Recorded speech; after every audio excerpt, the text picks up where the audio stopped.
সন্ধ্যার পরে বাচ্চাইনতে হঠাৎ কইন যে পিজ্জা খাইতা, তো তারা মাঝে মাঝে ওলাখান কইন পিজ্জা খাইতা, স্যান্ডউইচ খাইতা, তো আমি বানাইয়া দিই। তো আমি ফার্স্টে কইলাম দিতাম না আজকে, তো পরে হয় না বাচ্চাইনতে কইরা যখন স্কুল বন্ধ খাওয়ার রুচি আর এই বাচ্চাইনটার উপরে নির্ভর করে, তো দিলেই পিজ্জা একটা বানাইয়া। তো আমি পিজ্জারে প্রথমে রুটি ডো করে রাখছিলাম, ইস্ট টিস্ট দিয়া সপ্তাহ দিয়া। এখন আধা ঘন্টার পরে এতে কই বুয়াই দিই, ওটা ওই যাব হবে না। এখন আমি সস দিলাম, সস ইচ্ছা মতো যার ইচ্ছা মতো যার পছন্দনীয় সে কতটুকু পরিমাণ খাইতে অতটুকু দিলেও হয়। তারপরে এখন আমি চিজ ছাড়িলাম, ছোটো ছোটো করে টুকরাইয়া রাখছিলাম চিজ। তো আমি একটু একটু করে ছাড়িয়া সাইডো সাইডে দিয়ে যাতে লাগে ওলাখান আমি মেশ করে রাখলাম। এখন আমি দিব ক্যাপসিকাম, সাইডো সাইডে দিয়ে আস্তে আস্তে দিয়া দিয়া সাজাইমু।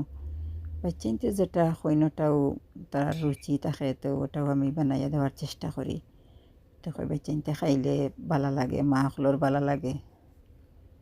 এখন আমি দিলাম টমেটো, ছাড়িলাম গুল গুল করে কাটিয়া রাখছি টমেটো।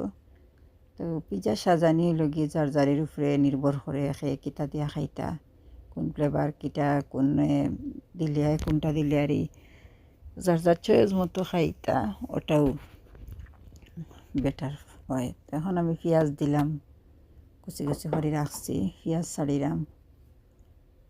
এখন আমি দিমো আবার চিজ দিমো, চিজ আর এই দুই ধরনের চিজ আমি দিছি কেন, তো দিয়া আমি সাজাইয়া তারপরে আমি ওভেনও বয়াইমো। 20 মিনিট রাখলেও আমার ওই যাব পিজ্জা, 20 মিনিট লাগে আমি করলে। তো এখন আমি পিজ্জারে চুলার মাঝে বয়াইমো। তো ওয়ার পরে বাচ্চাইনতে খাইবা, বাচ্চাইন আলাদাও খুশি হইন।